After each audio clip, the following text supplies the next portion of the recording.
lot of you guys ask about what you need to make this car drift, and honestly, it's not a whole bunch. So Bespoke makes a bolt-on S2000 angle kit. So it comes with a different inner tie rod sleeve, this bolt plate here that changes the pickup point, because normally your tie rod pickup is way up here. So this corrects a lot of the bump steer in the front, which is awesome. So you don't need a bump steer kit. And then I have the BC DS series in the front. Digressive. Having a digressive shock on the front of a drift car I feel is very important, because it sucks up a lot of the low speed bumps to not upset the front end when you're going through a corner and drift. On the front I have 14K Swift springs. I got the P2M adjustable upper control arms. I have way more camber than most people would probably want to run with this setup. I have about -7 degrees, -7.5-ish, right around there. But the car actually does have like flat contact patch at full angle, which I'll probably include a picture in here so you guys can see that.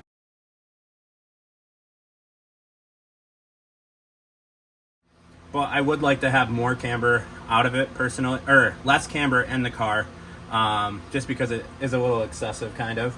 But unless I raise the car, I'm not gonna be able to do that. And I don't really want to raise the car because I love the ride height that it's at right now. Kind of ignorant, it's super low, but it still drives great.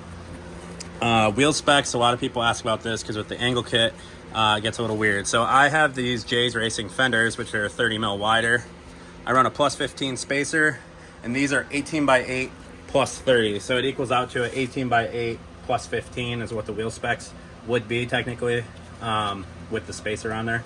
So that's just kind of that's how I've got everything to clear. You have to trim some of the headlight bracket area up here because the tire will fit close in there. I've been able to get a 225 35/18 to fit. 215 35/18 fits a little better. The 225 will rub occasionally, but a good way to get rid of all that is just to go to 17s, honestly, and then you probably won't have a lot of the issues that I have. But I specifically really wanted to run 18s just because I already have so many 18-inch wheels, and I like the look of 18-inch wheels. So in the rear of the car, we have the dual caliper bracket set up that I'm gonna actually be offering for sale soon. I'm not exactly sure on a price yet.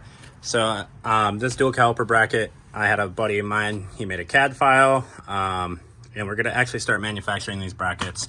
So the rear is pretty simple, honestly. It's just this dual caliper bracket with a small little dual piston Willwood. I got upper control arms, P2M, and then I have, if you can see right there, those are just DME, I think, or NRG rear toe links. They're not the best thing in the world. I actually probably need to replace those pretty soon. I got BC BR coilovers in the rear with 10K Swift springs. And then, so for the rear end, I got a 488 with the Drive Shaft Shop 5.9 axles.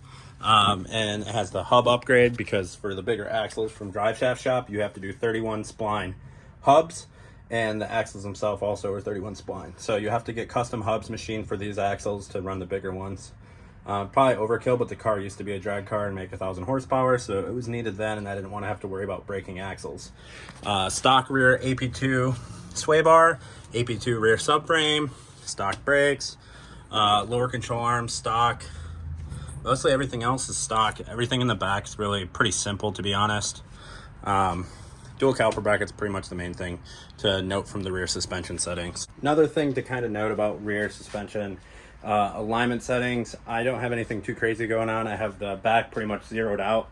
It actually probably needs to be a little bit positive because the car squats a lot under compression and gains negative camber. So with my tire wear, I've been actually at 0.5 negative. I've been squatting too much, so I need to go up to a more positive camber number. Toe I have set at 0 in the rear.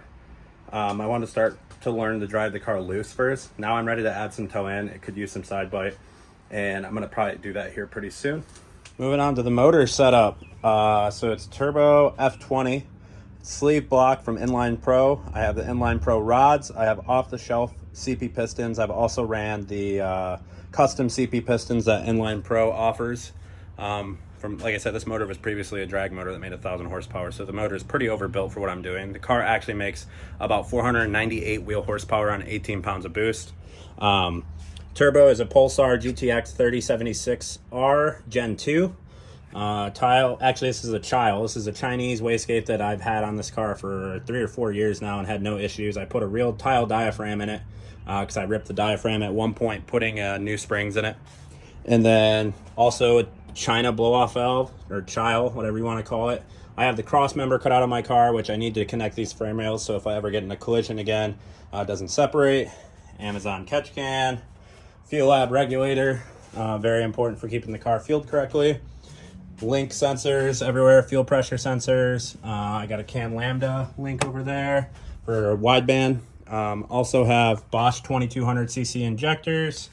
Trying to think if there's anything else that I'm really forgetting up here. 3-port boost controller. Far as for a radiator setup or a cooling setup, I'm eBay radiator with these two 12-inch Spell performance fans, and these things move, I think, totally combined together 3200 CFM, which has been more than enough to keep this car cool. 3-inch intercooler piping, 4-inch intercooler, eBay intercooler.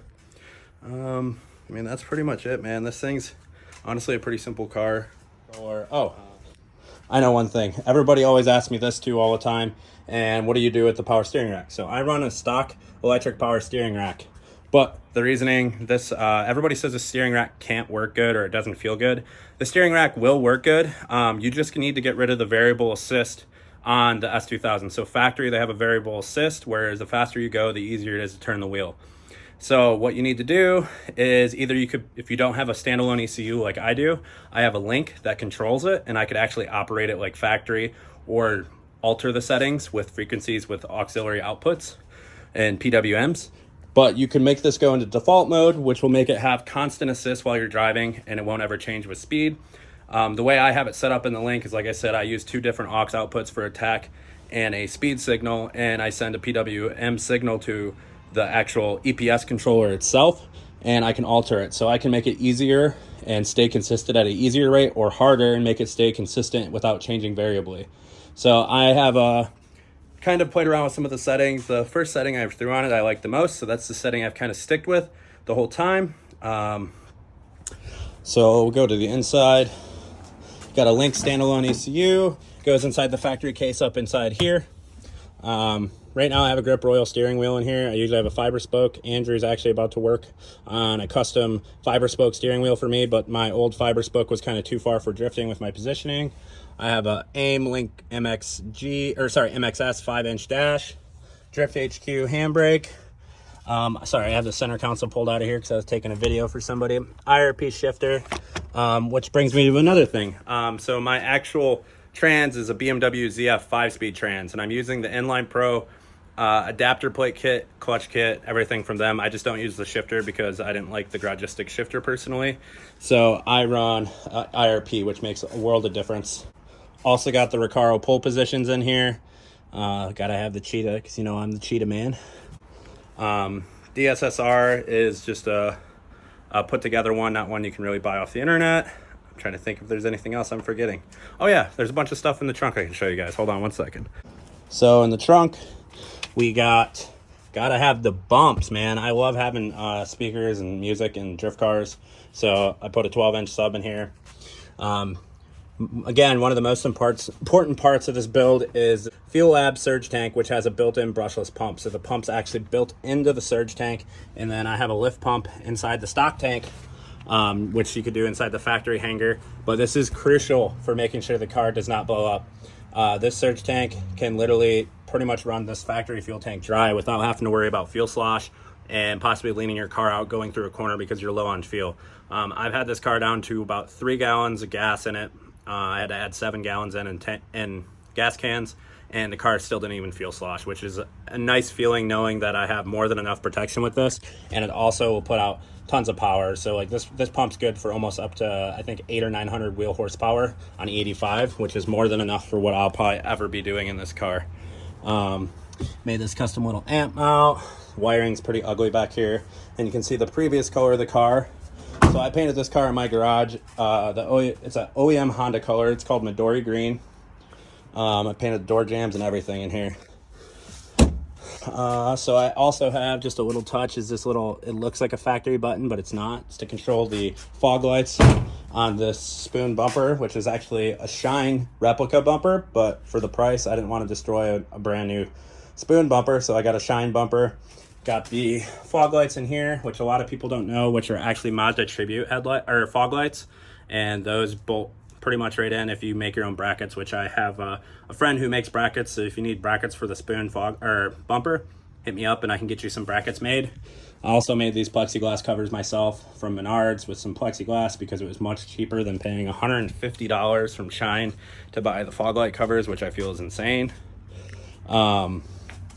Wheel specs in the rear, these ones are 18 by 9.5 plus 38 gram light 57 DRs. I think that pretty much covers everything, man. This is the car, and like I said, this car drives awesome. So like I've had this car for 7 years now, and when I originally came up with the idea of drifting it, a lot of people told me I was dumb and that these cars drift terrible.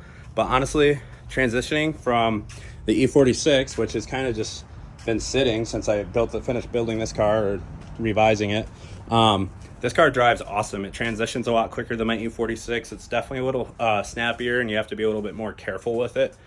But overall, like the power, there's no reason you couldn't ever drift one of these cars at like a lower Pro-Am level or something like that. Like this car drives great. Everybody that says that these cars don't drive good are probably somebody that's never actually driven one or don't know anybody that's actually drifted one that's decent at driving. There's no reason, I don't see why you couldn't drift this car with stock power. You would just have to drive it similar to a 8.6 style car or like a low power, low torque car where you got to really be committed on throttle driving it.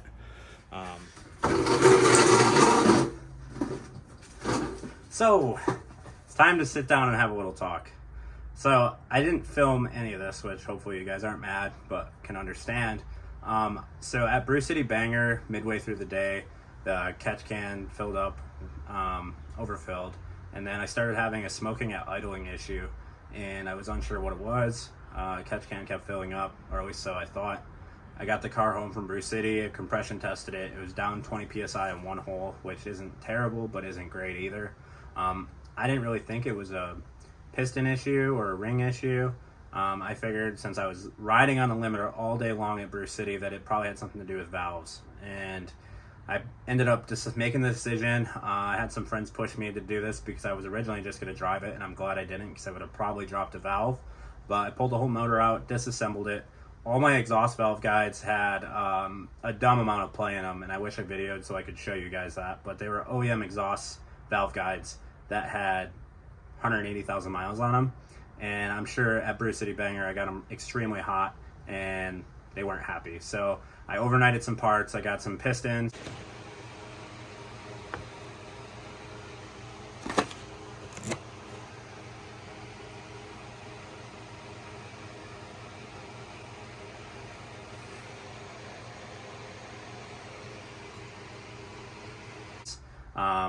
Overnighted some valves, overnighted some valve guides, seals, and luckily had a machinist that could take some of my work and have very quick turnaround time. He ended up having the block board because I went out bigger size in pistons.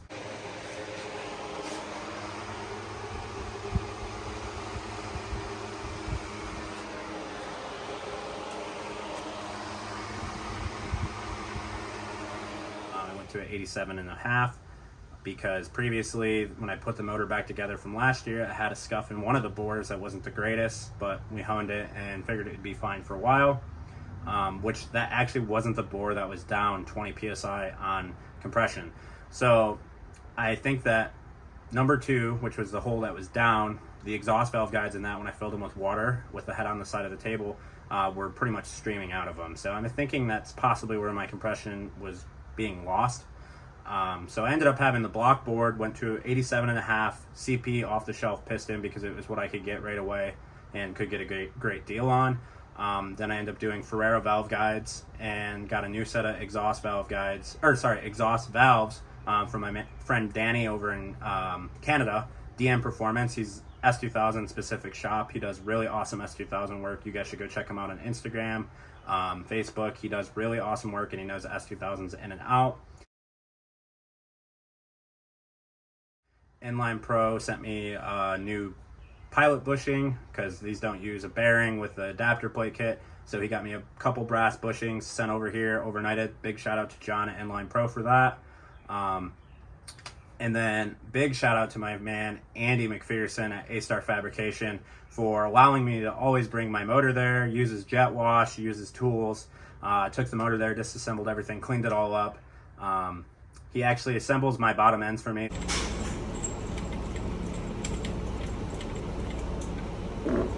We did a new head gasket, obviously new bearings, stuff like that. Got it all assembled there, and then I always put the top end on, put the head on, bolt that on, do all the timing stuff there, and then I carry it home. And the truck all sealed up, ready to go back in the car. So I got this all done in about a week and a day, which is a pretty crazy turnaround for pulling a motor out of a car, tearing it apart, having machine work done, exhaust valve guides put in, getting parts here on time, especially with the shortages nowadays, and back together and back in the car and running and driving good. And like I said, a week and a day, which is pretty impressive, I think. But I don't want you guys to, necessarily take this as like a thank me kind of thing. I just want you guys to be able to open your minds to realize like how much hard work you can put in and how fast you can really get something done. I mean, not everybody's gonna obviously be able to have machinists or people that can help them super quickly, but like when something happens like that, don't just sit and think on it. Like, just start knocking it out, get right to it, because that's how I see a lot of project cars sit, or people lose interest in stuff, is they just let it sit. You just got to jump right in, start tearing it apart, seeing what's wrong, and just understanding like that's part of the game with cars. Like, something always is going to go wrong. What can go wrong will go wrong. And I didn't plan to do another motor rebuild in the middle of the season, but it is what it is, and it happened, and now hopefully we'll be good for the rest of the season, knock on wood.